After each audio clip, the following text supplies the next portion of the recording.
Well, good evening. Welcome to this special Christian Concern live stream tonight on assisted suicide as we get closer to MPs voting on whether or not to introduce assisted suicide in the United Kingdom. My name is Paul Huxley. I'm Communications Manager here at Christian Concern. In a moment, I'll introduce our special guest, but first I want to encourage those who are watching live on YouTube and on Facebook to press the like button and to contribute to this evening by typing and sending in your comments on Facebook and in the live chat on YouTube. I can see some people there already, Angela and Nicole and Stephanie, Lynn, Mark from the Christian Medical Fellowship. Thanks for joining us. Great to have you with us. And as I say, please do put your comments in during the evening and we'll try to address them as we go further into this evening's session. Tell us what you've been doing as well to help stop this law. Have you been engaging with your MP? Have you raised the issue at church, encouraging others to do so? Are you coming to our rally outside Parliament on 29th of November? All of those things would be great things for you to be doing as we think about this together and try and stand for life. Now on to the subject at hand, assisted suicide. We're now just 10 days away from a vote in Parliament that could open the door to legalising assisted suicide in the United Kingdom. It's sometimes misleadingly called assisted dying, but we aren't talking about the normal end of life, palliative care that you would typically receive in our country. We're talking about enabling people to kill themselves, which we'd normally call suicide, through the use of essentially poison. One of the countries that has already made this possible is Canada. And joining me tonight is Larry Worthen. Hello, Larry. Hi, Paul. How are you? Very well, thank you. Larry is a graduate of Dalhousie Law School, who had a career in management in the not-for-profit sector and Nova Scotia Department of Justice. He's a trained facilitator, adult educator and mediator. Larry is married to Dr. Linda Gagnon and resides in Dartmouth, Nova Scotia. He's an ordained deacon in the Catholic Church. In May of 2013, he graduated from the Atlantic School of Theology with his MA in Theology and Religious Studies. His thesis outlines the role of proclamation in the new evangelization. Larry and Linda have 2 children, 6 grandsons and 2 granddaughters. But the particular reason he is here tonight with us is that since 2012, he has been the executive director of the Christian Medical Dental Association of Canada, an association of 1,600 Christian physicians and dentists from across Canada. The goal of the organization is to help practitioners integrate faith and professional practice. And in that role, he's played a lot of roles in resisting euthanasia and assisted suicide over there in Canada. So thank you so much for joining us, Larry, and bringing your experience of all of those things to this evening. Can I just ask you, what is motivating you to come and join us on this November evening? Well, there were many things that we didn't understand when euthanasia was legalized in Canada, and I wish I'd understood them at the time. So I'm hopeful that by sharing with you how euthanasia has evolved in Canada, that it will increase your resolve to not allow this to be legalized at all. I think when I share with you how it has morphed and developed in Canada, you'll realize that this is the thin edge of the wedge, and you should resist any form of legalization at all. Thank you, Larry. Well, thank you again for joining us. It's great to see many people with us. As just a reminder, please do put your comments and questions in as we go along, because then we can flag them up and then we can bring them up later on in the evening. Larry, it's over to you now with your presentation. Okay, thank you very much. First of all, just a word about the Christian Medical and Dental Association. We're an association of 1,600 Christian doctors and dentists in Canada. Our goal is to help our members integrate faith and practice. Our sister organization in the UK, who we're very proud of, is the Christian Medical Fellowship. And a shout out to all of our colleagues there in the UK today. I really appreciate this opportunity to present to you today. So I just want to begin by ensuring that we're all operating on the same vocabulary. Assisted suicide in Canada is called MAiD, Medical Assistance in Dying. It consists of two practices or procedures. One, euthanasia, which is a lethal injection that causes the death of the patient, and also assisted suicide, where the patient gets a lethal dose of medication and ingests that and ends up dying that way. I should say that in Canada, euthanasia comprises about 99% of all MAiD cases. Assisted suicide is not used as much. So how do we get here? Well, in 2015, there was a decision of the Supreme Court of Canada in Carter, the Carter case. This was a case that started off in British Columbia, which is our westernmost province. And the judge there decided that sections of the Canadian Criminal Code should be struck down because they don't allow patients to end their lives through euthanasia. Now, the interesting thing is that they took that right out of the right to life. They said if there is a right to life, there must also be a right to death. This decision was made by one judge, and the one judge basically created the criteria for who should be allowed to have euthanasia. This criteria was then approved by the Supreme Court of Canada. So that every time Parliament tries to restrict the criteria, then it gets struck down. Our constitutional law is quite different from the UK.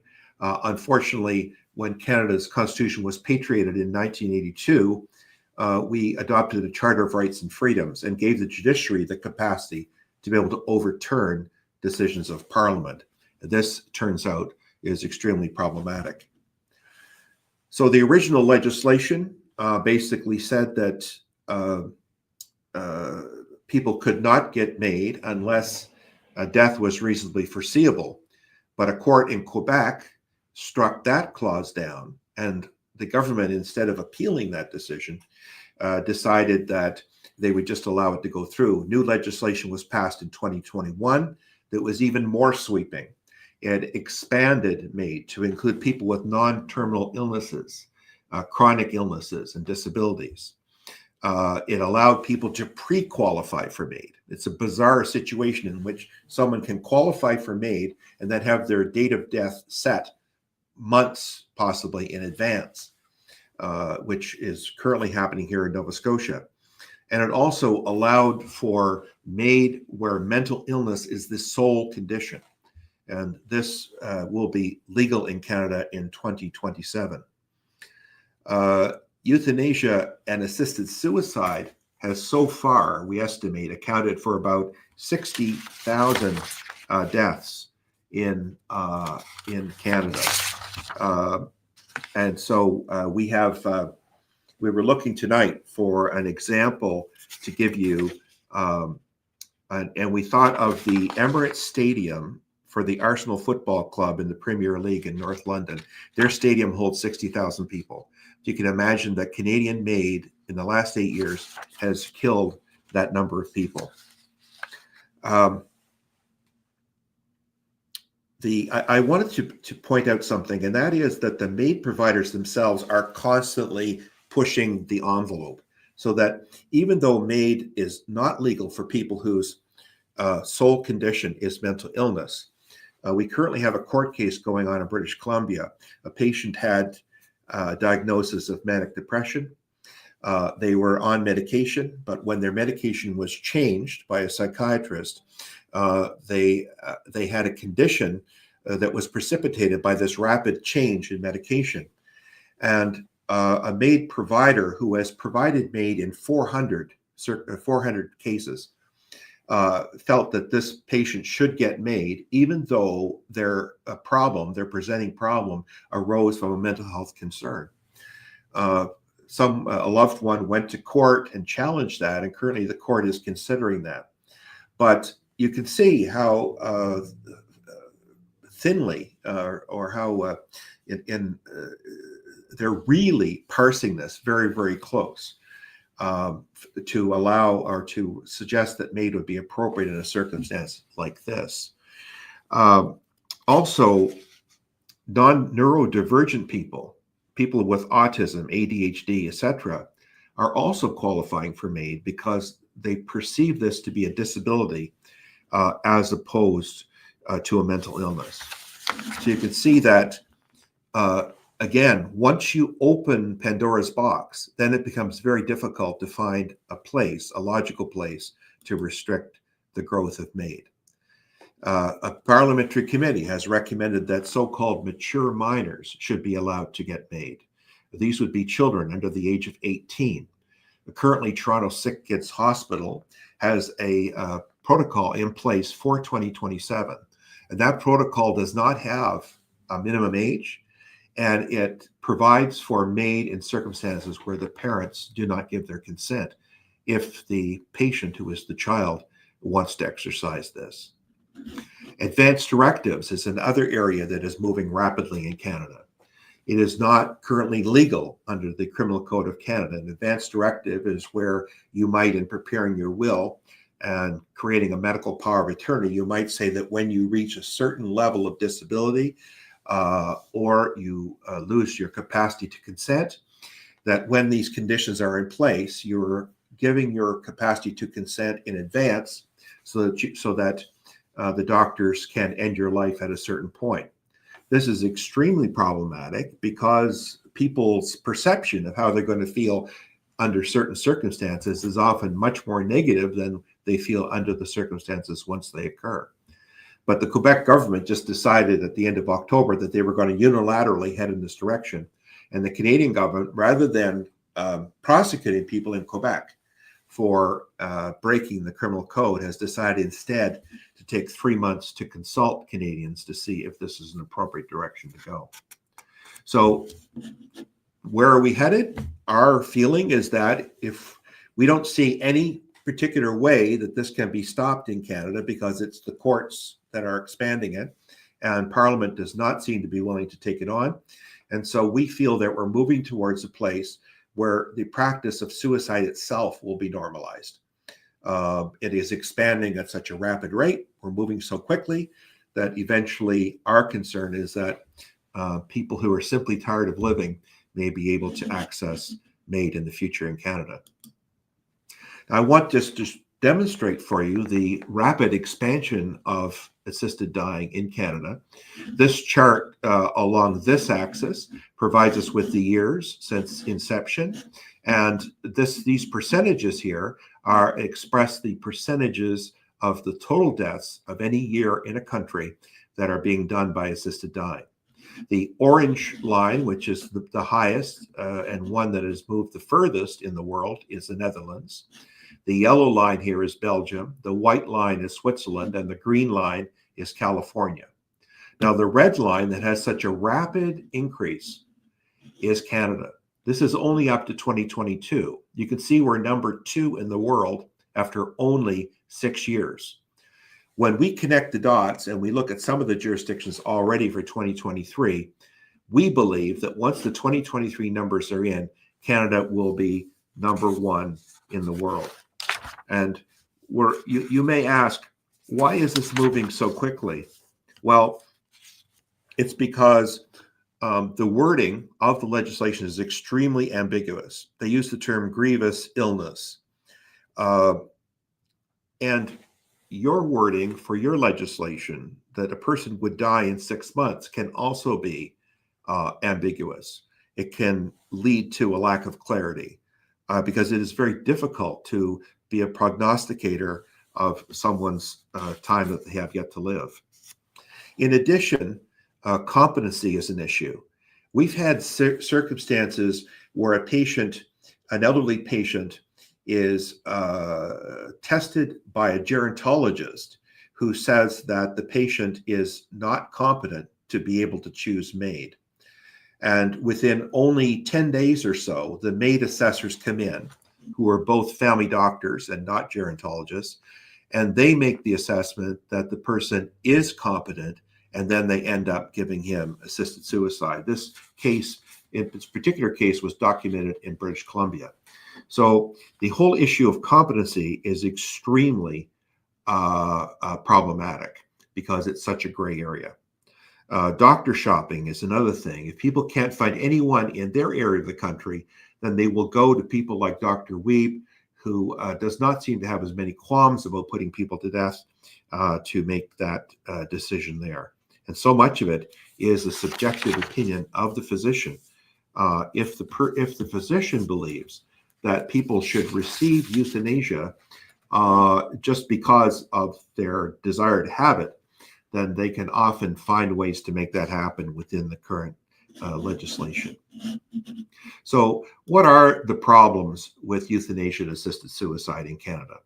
First of all, it endangers people who are already experiencing vulnerability. The patients who are making these choices are people who are in very vulnerable circumstances. And we question the ethics of suggesting these things to people who are in these categories. Secondly, if death is a therapeutic solution, what's the incentive to do anything else? In the UK, you have socialized medicine the same way we do in Canada. And there are intense pressures on our system in Canada, a shortage of hospital beds, a shortage of physicians. In these crisis circumstances, if MAiD is an option, if euthanasia is a legitimate medical service, then what is the incentive to do something else?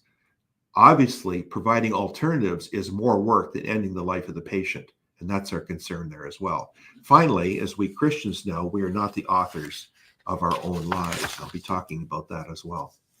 I want to talk about the reasons that people choose euthanasia in Canada.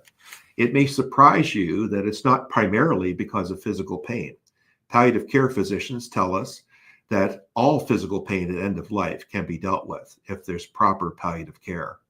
But the reasons that people choose MAiD in Canada include things like loss of ability to engage in meaningful life activities at 86%, a sense of a loss of dignity at 53%,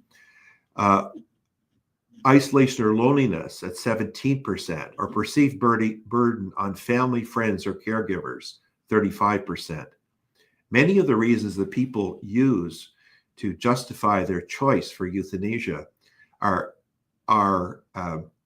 emotional or psychological reasons. They're not primarily because of physical pain. Often they're about things like control. And one of my concerns is that as our country moves away from God, as our country seems to reject God, that it is a spiritual loss, a loss of a sense of a God that cares for them, that is driving some of these deaths, as opposed to what is commonly thought of as a choice that is made because of lack of pain control. Now, a good example of this vulnerability is something that's happening here in Nova Scotia. Our province is on the eastern coast of Canada, close to you, just across the North Atlantic. And a month ago, we received a note from a patient who told us that she was a person who had had a disability since she was an adolescent. And at the age of 51, she found a breast lump, had cancer, and went in for a radical mastectomy. A few months later, she chose to have a second mastectomy as a prevention. But during those two mastectomies, she was offered MAiD, euthanasia, 3 times. Once she was offered it while she was on the gurney being wheeled in for her operation. She was so upset by this that later on, when she got enough strength, she went outside of the hospital, sat on a park bench, and burst into tears because she no longer felt the hospital was a safe place. Our regulatory body here in Nova Scotia requires that doctors discuss MAiD with patients if they might possibly qualify, even if they don't ask for it.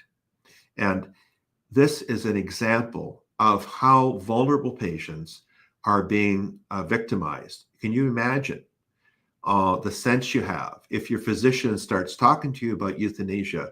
Your first assumption, especially if you're quite sick, is that the doctor has given up on you. And in particular, we know that the reason she was asked about this was because she had a disability. And so the question is it reasonable for the healthcare system to discriminate against persons with disabilities in this way? We also want to talk about the second reason is access to care. How can we make it so easy to provide euthanasia anywhere in Canada? It is the one service in Canada that is mandated under the Canada Health Act.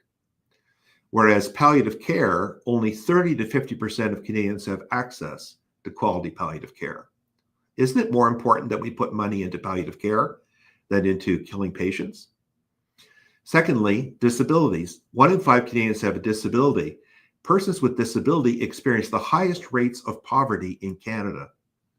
And so we can see that often people who are poor are more likely to choose MAiD in these circumstances. And in addition, mental health. When mental health is legal in 2027, once it becomes legal, there will be a 3-month waiting period for MAiD. In Canada, currently, the average waiting period to see a psychiatrist is 6 months. And in our part of the country, it's more like 1 year. So we are creating a Cadillac system to deliver MAiD in every hamlet in Canada, but psychiatric care is not available. The best example of how the Canadian medical system is actually ending the lives of patients and through MAiD is the case of Normand Meunier. Normand was a quadriplegic living in Montreal. His wife was a very strong advocate for him. He went into hospital because of a respiratory infection. When he arrived there was no room for him, so he was in the emergency room. I think you call it urgent care in the UK. So he was there, but there was no way for them to get a special mattress to keep him from getting bed sores, because in the emergency room, they only allow particular types of cots. So even though there were 145 mattresses available in the hospital, Normand could not have one. He was in the emergency room for 95 hours waiting for a room. During that time, he developed major pressure sores, exposing muscle and bone. And in March of this year, Normand requested and received euthanasia, saying, "I don't want to be a burden." This is a perfect example of how the victim ends up wearing the mistake of the whole healthcare system. Normand could not receive proper care from our healthcare system because it was underfunded. And because of that, he was the one who was worried about being a burden on others, and he was the one who lost his life. Here's another case, and I'm telling you there are hundreds of these cases, but this is just another one I'd like to point out. A woman with multiple chemical sensitivities. She was unable to find appropriate housing. She had friends do a GoFundMe campaign to try to raise money, which was unsuccessful. She ended up going and getting access to euthanasia because of multiple chemical sensitivities. But before she died, she did a video, and this video went to our Canadian television network. Avis Favreau is their health reporter, and her family got that to CTV, and this resulted in this becoming public, that a woman chose, against her will, euthanasia. Even though she wanted to live, she chose euthanasia because she could not afford a place to live. The Ontario Coroner's Report recently came out. Ontario is one of the few provinces that actually has some review of the MAiD cases there. And what they found was that there were a total of 428 cases of possible criminal violation in Ontario alone. In 2023, the coroner's office raised concerns for a quarter of all euthanasia providers in Ontario. And 29% of reported Track 2 cases involve patients living in poverty. Track 2 cases are those cases where patients are not about to die and where they have disabilities. So they found that in 29% of those cases, it involved patients living in poverty. So the concern is that these laws, these exceptions to the law, are for privileged people. I'm not worried about your new prime minister in the UK, nor am I worried about Supreme Court justices in the UK, or members of the House of Lords, or members of the House of Commons. I'm not worried about them. Because they all have privilege, and because they have privilege, they have access to healthcare services. But I'm worried about the poor, the vulnerable, the disabled in the UK, just like in Canada. These are forgotten people. There are not likely to be a lot of media attention for people like this. And so while this all sounds like a good idea for the privileged people to be able to avoid the challenges of our healthcare systems, I worry about the vulnerable who will be caught, who will fall between the cracks. We have a psychiatrist in Canada by the name of Dr. Madeline Lee. She actually provides euthanasia in Toronto at the University of Health Network. She has said that the criteria in Canada are not sufficient to protect vulnerable people. This is someone who provides euthanasia, who said that it's treated by the doctors as a checklist. Do you meet these criteria in the legislation? Check, check, check. She said that patients should get time with their physicians to identify what their reason is for wanting to die. It could be a cry for help, and that the healthcare system should support them, to be there with them, and to provide rational and reasonable alternatives to help them deal with their concerns and their fears. But in a healthcare system that is in crisis, very often healthcare workers have this challenge. Do they spend time with someone who says they want to die?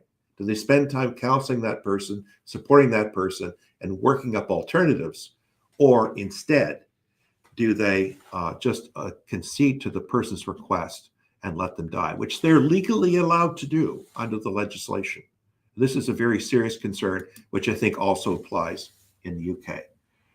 The problem is that once you say that killing a patient is a therapeutic intervention, once you say it is an ethical response of the medical care system, then what is the reason? What's the incentive to do anything else?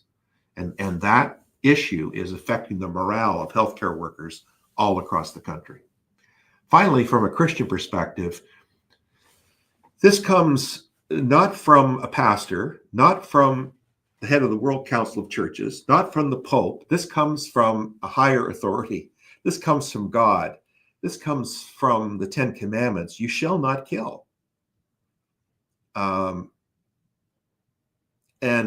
this one always strikes me from Matthew 25:40. Whatever you did for the least of these, you did it for me. Jesus identifies with the vulnerable people that I'm talking about here. Whatever you do for the least of these, you did it for me. Are we, as Christians, protecting the vulnerable from death? Are we there in our church communities, surrounding them, supporting them, caring for them, praying for them, so that they will not be so desperate that they have to choose death? This is something that we all have to think about in our societies that are becoming less and less person-centered all the time. Jesus said this, "If you love me, keep my commandments." We find that even amongst Christians, there are some who are supporting these moves, the legalization of assisted suicide and euthanasia. But I'm a lawyer. I can't find the loophole in this statement, the Jesus statement. I can't find it for the life of me. If you love me, keep my commandments. It is never a loving thing to kill a person. Never a loving thing to kill a patient. Never. And Jesus commands us. The reason he commands that is that the Ten Commandments are there to protect the vulnerable. Because he knows that the privileged in society will also always make laws that benefit them and don't benefit the vulnerable. And we are called to stand with the vulnerable, not with the privileged.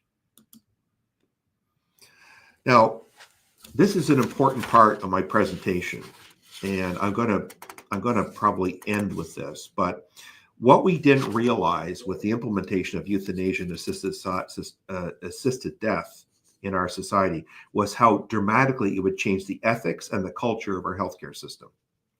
Once you accept that killing a patient is a therapeutic option, then all the ethical obligations that are part of normal medical practice apply to euthanasia and assisted suicide.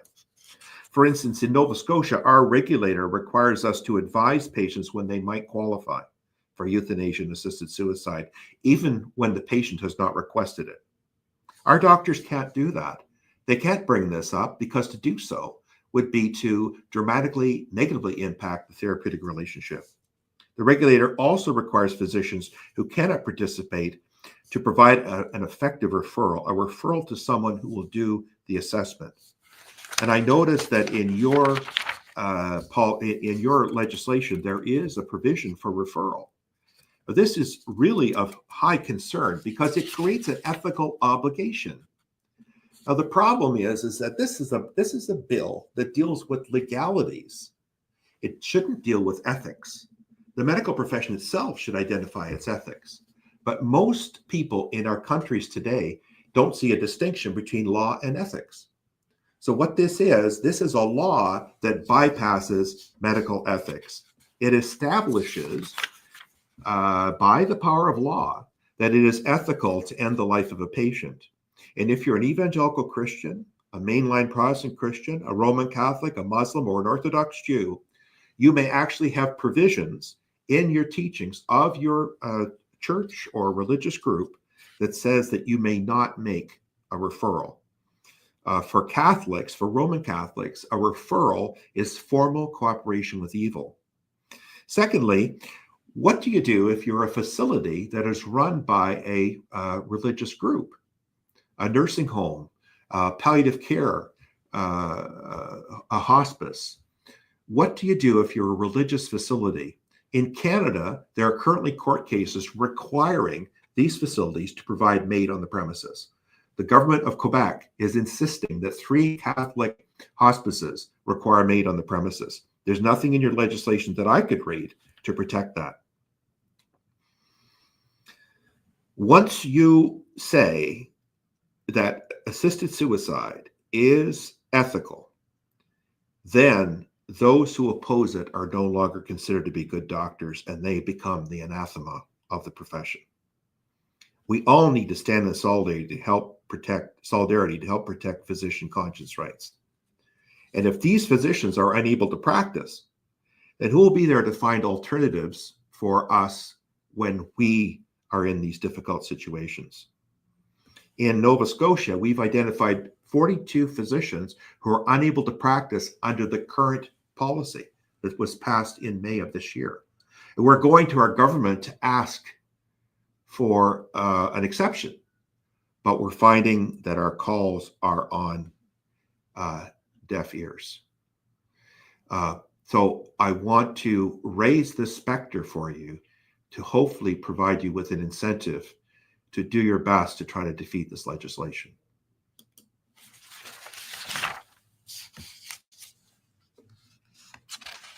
Thank you very much for your time. I appreciate it. It's wonderful to be with you.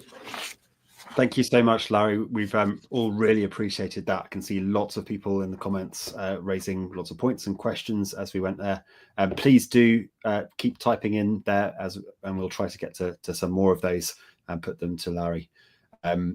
I'll just start bringing some up, some fairly simple ones.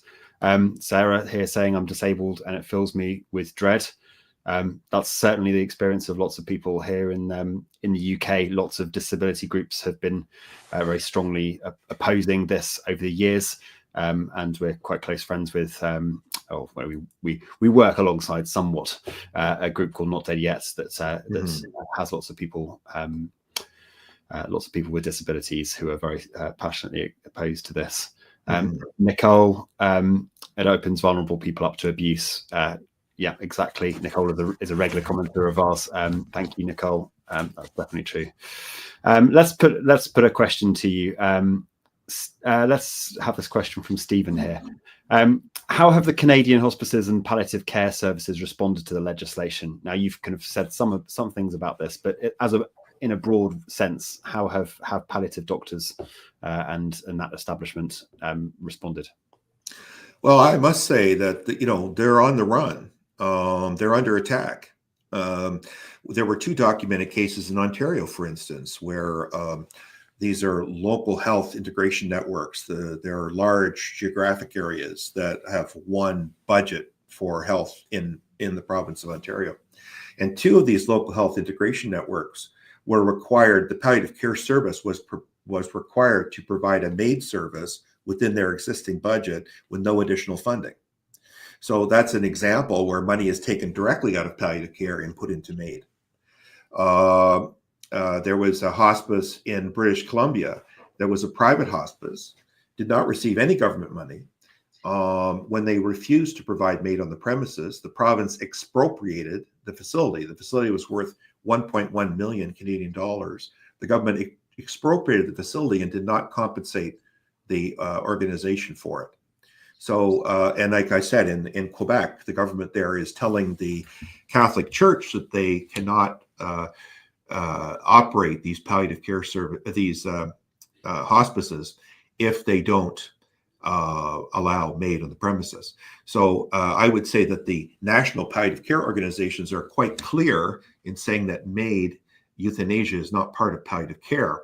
But I would say that what we're seeing is totalitarianism, and I don't use that word, I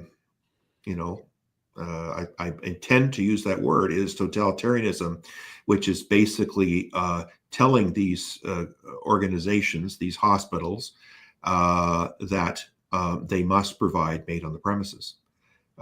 It happened here in Nova Scotia and also in BC, where the government came along and essentially built another building next to a Catholic hospital where MAiD would take place. So, yeah, it's very difficult. Yeah. If Mark Pickering is still watching, he may be able to correct me on this, but I believe there was a survey of doctors in the UK a little while ago in terms of their support or not for assisted suicide here. And I believe that the group that was most opposed to assisted suicide were the palliative care doctors and other doctors who had more experience of dealing with elderly patients. And those with the most support for assisted suicide were the young doctors, the trainee doctors, and these sorts of people who haven't really experienced it and don't really yet understand those issues. Yeah, the problem with physicians, and I'm married to one, and my son is one. The problem with physicians is that many of them can think of a patient who might be able to benefit from something like this. As a lawyer, I look at systems, and I know that it's impossible to create a system that allows person A to get euthanasia without it affecting person B. Often around these debates, and the same thing happened in Canada, the people that are put up in front by Dying with Dignity and people like that, the people they put up in front are people who are well supported, articulate, aware of their situation, well connected, so that the public thinks, well, everyone who wants euthanasia is as well equipped and as strong as this person. But if you're in palliative care or any of these other specialties, you know how vulnerable people can be. And you know that if they allow it for this person, then they also have to allow it for the vulnerable person.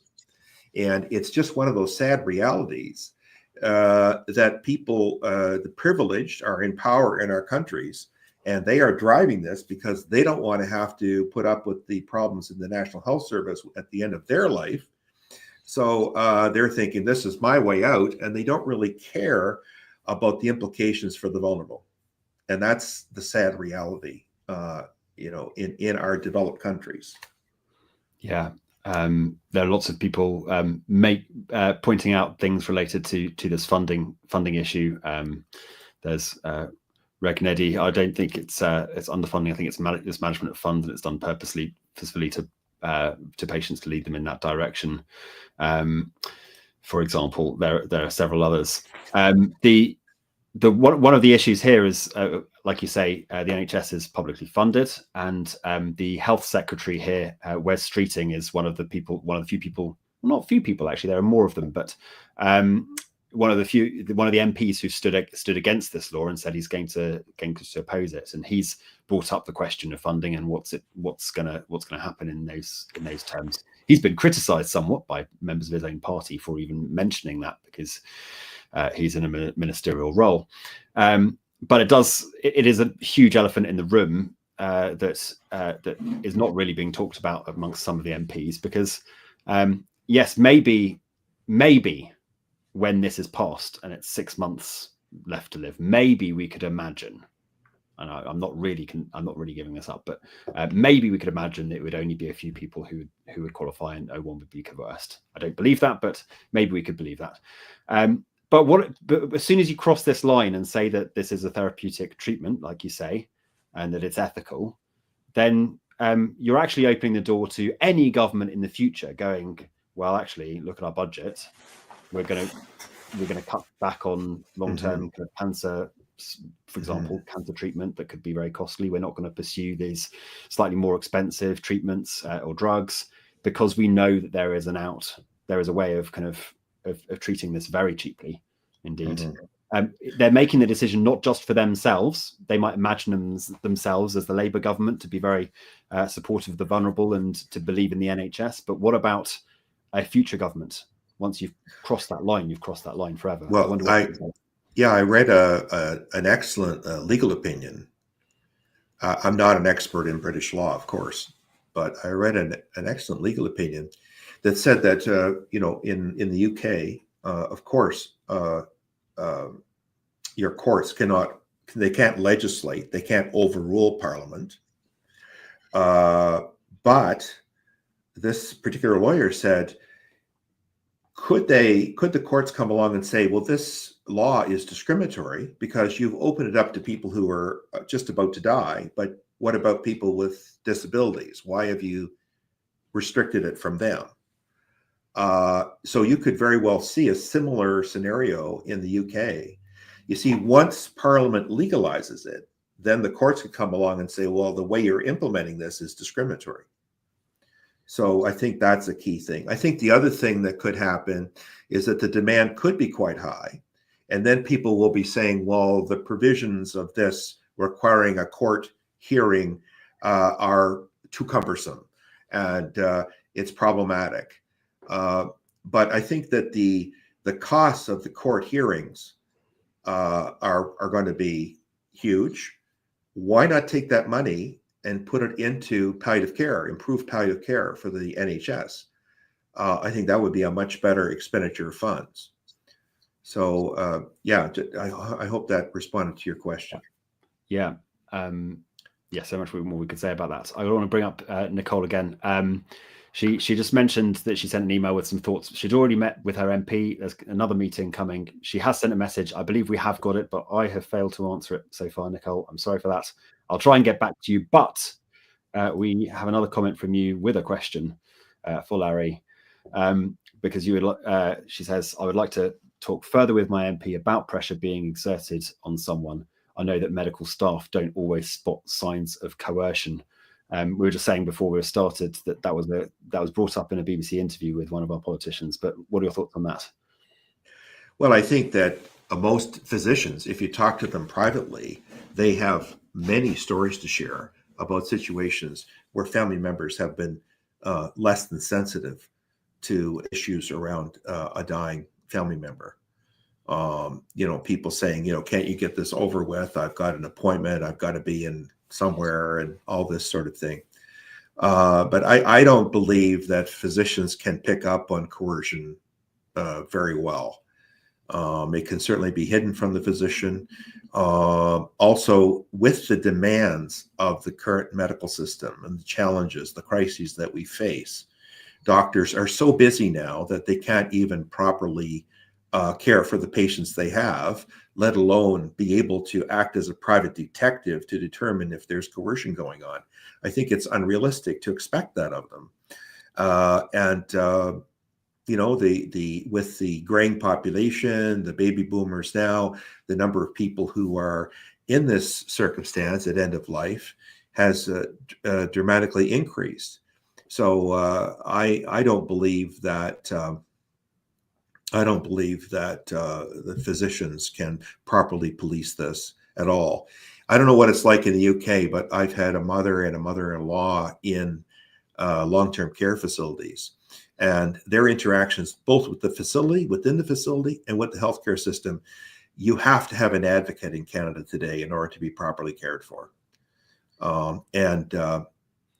There's just no way that a doctor can pick up on those subtle ways of coercion that can occur without you even knowing it.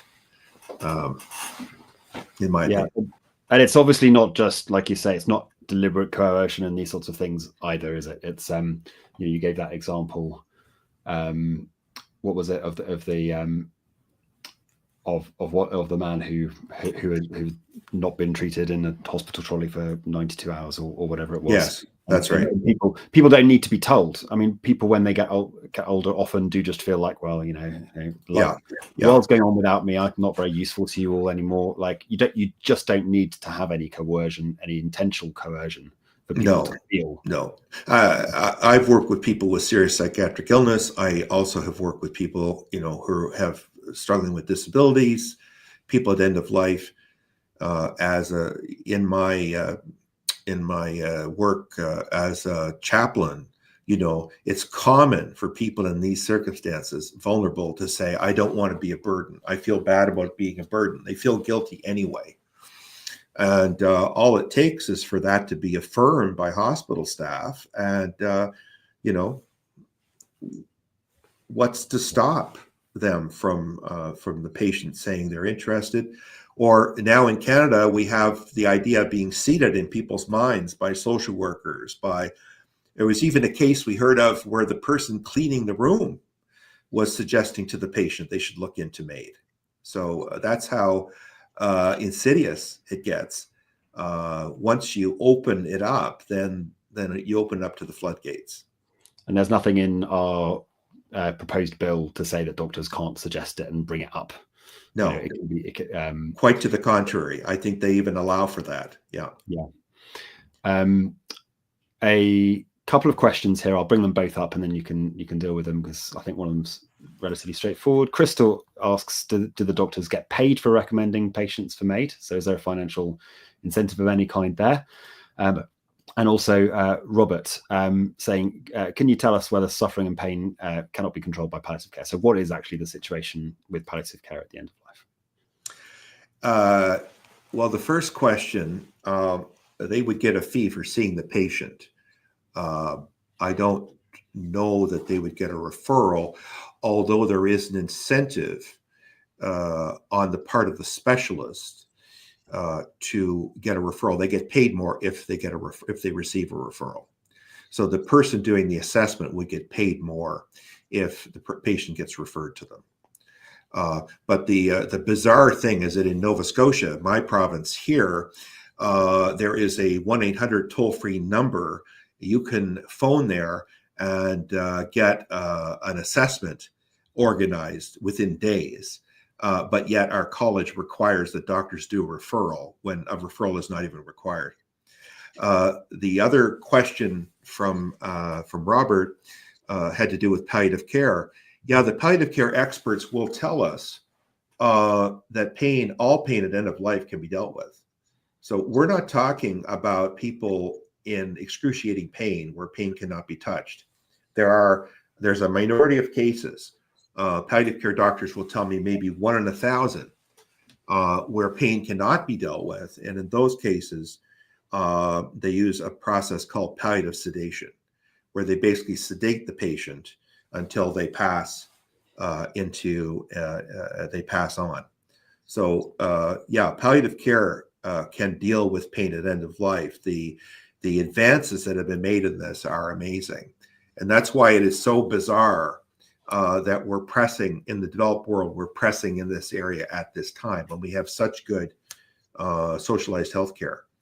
But a hint of this was by a recent report from a British reporter who did a film, a disabled person who did a film on this, actually talked to one of our most prolific MAiD providers. And she said in that interview, it's not because of pain, because she knows that she can provide drugs to deal with a person's pain at the end of life. She said it's because of the need for control. And so the question is, should we be putting all of these vulnerable people at risk just for the sake of some privileged person maintaining control at the end of life? I think not. Yeah, absolutely. Yes. So just going back to this issue of losing doctors and nurses as well. You mentioned about that. There's a comment here from Naomi. Yes, palliative care doctors and nurses are against this by and large, and if it becomes law, will leave. We can't afford to lose loads of experienced caring medical staff. And I'd add to that the point that nursing and being doctors is something lots of Christians are particularly drawn to, and also lots of people working in the NHS are coming from overseas, where actually there's more of a Christian culture. Absolutely, as absolutely. Well. There's going to be a particularly devastating thing if lots of Christians are being pulled into this sort of treatment. Yeah, yeah. So this is very serious problem because politicians tend to be rather hard-nosed, you know. They don't always have the best emotional intelligence in the world. So my experience with physicians, I don't know whether it's different in the UK, but our physicians don't like to fight. So they will just retire early, or they'll shift to another area of medicine and just get out of palliative care entirely. The problem is that there's no place to hide. MAiD affects almost all medical specialties, unless you're into research or something like that, where you're not seeing patients. MAiD affects all specialties. So what's happening is that we are losing people to early retirement. They're basically having to look over their shoulders all the time. If they continue to practice, they're looking over their shoulders because they're worried about being reported by a patient to the regulators, and they can be disciplined and even lose their license. And some are just saying, forget this, I'm going to the United States, or I'm leaving.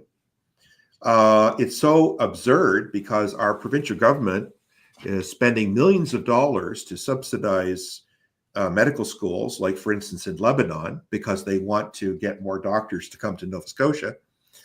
And at the same time, they are refusing to change the regulations to allow doctors to practice, even though they're Christian, Muslim. And as you say, the doctors that are coming from Africa, from India, from the Middle East, they come, many of them, with strong faith.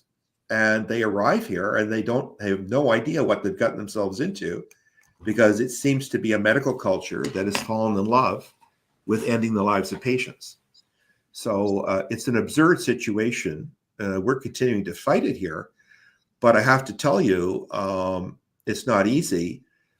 What's happening, and I think, I don't know to what extent this has taken root in UK, but there's kind of an ideology that says that faith should be completely stripped out of healthcare, and that the only ideology should be relativism, and that if you don't believe in relativism, then you should be forced to believe in it. In other words, you come to work as a doctor, you strip the Christian part away, and you're just there as a doctor with no moral compass. And you know that that's what has led to so many atrocities in the history of medicine in the world. So we're really at a real crossroads in terms of medicine and the values that underpin it. It's very serious. Absolutely, you've mentioned something that is very much an issue in the UK, and there's not this understanding of the nature of faith and the nature of conscience. And so, for example, someone who has some kind of conscience objection, they're assumed, because the unbelieving world doesn't understand what it is to have that kind of conscience and that kind of real hard set belief that, no, I may not do that particular thing. Then they invent other reasons why you must really think that. So yes. Say a doctor who doesn't want to be involved in abortion, it's not because they disbelieve in abortion and want to save a life, or not be involved in taking a life. It must be because they want to control women, for example. Right. And lots of other issues and lots of ways that manifests itself. Paul, this is the piece I wish I had known in 2014, 2015.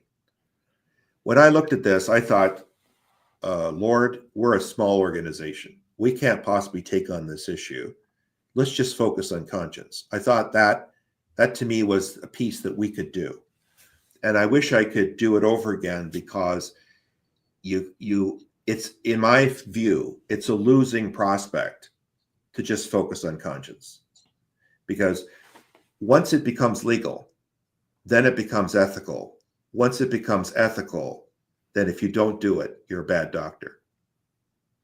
And that you can have the best conscience protections in the world. Like California has real good conscience protection. You can have the best conscience protections in the world. Eventually, years down the road, not very many years down the road, people will say, why should we let these people into medical school if they're not prepared to provide all ethical medical procedures? And so once we use the term conscience, we've got ourselves in a ghetto. What we need to do is to say, this is not good for patients. This is not good medical care. Our doctors don't want to say that because they don't want to criticize their colleagues who are in favor of MAiD. But the reality is, this is a war for the heart of healthcare. And I see now that we should have been much more aggressive, much more quickly. And I urge you to be aggressive quickly. Marshal all the support you can get from Christians in the UK, because this is your healthcare system. This is the healthcare system that you're going to be using when you need help. And you don't want to be going in there having doctors talking to you or your loved ones about how they could easily end their lives with assisted suicide. We don't want that. We have a right to not have that pushed down our throats. And unless you keep it from getting legalized, I'm sad to say, based on the Canadian example, that road to that is not just a slippery slope. It is like walking off the side of the Grand Canyon and going directly down. Thank you, Larry. Thank you so much for that warning, and it's definitely one that we need to hear. We're really running out of time, and there's so many comments I'd love to get to, but I'm not going to be able to. I'll just bring this one up because I agree. Thank you, Larry, highlighting concern, coercion, likelihood, and the inability of medics to identify it. That's just to say thank you in one sense. I'd just like to also answer a few questions, sort of practical questions people have had. Robert, whose comment we brought up earlier, I don't know if Christian Concern has an online tool to write to MP. We don't have our own tool to write to your MP and just to come up with a specific response for you. We do have lots of guides for how to respond to how to write to and engage with your MP. There are other tools from other organisations. The organisation Right to Life has one to do that. We do really strongly advise people to write personally and include their own stories and experiences, which is partly why we don't have that own online tool. But if that's what it takes to contact your MP, then definitely make use of that kind of tool. I also want to mention Vivienne here, who mentions that there is a debate in Wimbledon this coming Sunday. I think we emailed some people a Christian Concern about this that's taking place in Wimbledon. There are lots of these meetings in these next few weeks for people around the country that some MPs are hosting. These are going to be excellent things for you to go to go and be a voice for life and for everything we've been talking about. So I'd really encourage everyone who's listening to find out what your MP is doing, if anything, as well, because it's not just about emailing or writing to your MP. It's about going and seeing them so they can really understand that there is real opposition to this. I'll bring up this point from Stephen as well. We need to be vigilant because even if the bill is not passed, those who support assisted dying, as they call it, will continue their campaigning. We need to redouble our efforts and be prepared. Well, that's definitely true. I mean, I remember 2015, the last time this was before Parliament here, and several times before that. This time has been the strongest push for a while that they've had, and it really does hang in the balance in the next week or so ahead of the 29th. It could be very, very close. So everything you can do right now will make a difference. But even if we do manage to stop this on the 29th of November, which I pray that we will, then there will be lots of work to do in rebuilding the culture of life and really explaining to the wider society why this is such a bad idea. I'm going to leave it there for now with the questions and comments, and say thank you again to Larry. I'd just like to pray as we finish, because none of this, we can put all of the effort we want to as Christians into kind of standing for life, but unless the Lord blesses our efforts, then we can't expect good things to happen. So I'm just going to pray for us and then do some final notices. So let's pray. Heavenly Father, you have made us in your image, and you have given us such dignity because of that. We're made in your image. We are unlike the animals, or unlike the plants. We're not just matter in motion that has no value, but we are deeply valued by you and deeply called to image you by living our lives for your glory. And we pray that the wider world would understand that we do have that dignity, no matter our circumstances, whether we are suffering with physical or mental health conditions, whether we're old, whether maybe we feel like a burden, whatever we actually feel like, you have given us a great dignity in that calling. And we pray that you would help us as we seek to explain that to the wider world, and to promote it in our law by avoiding this assisted suicide bill from going through. Please give us energy and wisdom, a Christian concern, all the supporters, everyone who's listening, to really know what to do, what steps to take to oppose this, to stand for life, and to do what we're called by you to do. So pray that you give us energy, wisdom, everything we need to do that in the next 10 days and beyond. In Jesus' name, amen. Thank you again, Larry, for joining us. And I just want to say two things to the people who are watching, two things you can do today. If you go onto our website, we're going to put this on the comments. There are various actions you can take to earn resources to engage with your MP. Go and make use of those. There's also kind of prayer guides. There are presentations you can give at church, things you can pass on to people at church so that they understand how important this is. You can obviously share this stream. We'd love you to do that with other people now that we've heard from Larry and got more of a picture of what's happening in Canada. That would be an excellent thing to share with people. Another thing you could share is that BBC documentary Larry mentioned. It's called Better Off Dead. It's on iPlayer. You can go and find a link for that, but that's a good thing to share as well with people. And two more things. Prayer. We need you to pray. We're going to host a prayer live stream probably the evening before the 29th. We'd love you to join us then. But generally, pray. We would love you to pray for this. And then on the 29th of November, it's going to be really important that we have people outside Parliament in Westminster. We're organising, or we're one of the organisers of a rally outside Parliament and in that area.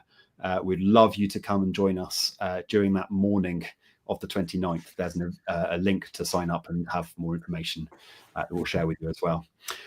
Thank you so much for joining us, everybody online. Thank you for your comments. Thank you, Larry, again for joining us. We pray that God will help us as we do all of this. Thank you very much, and we'll see you soon.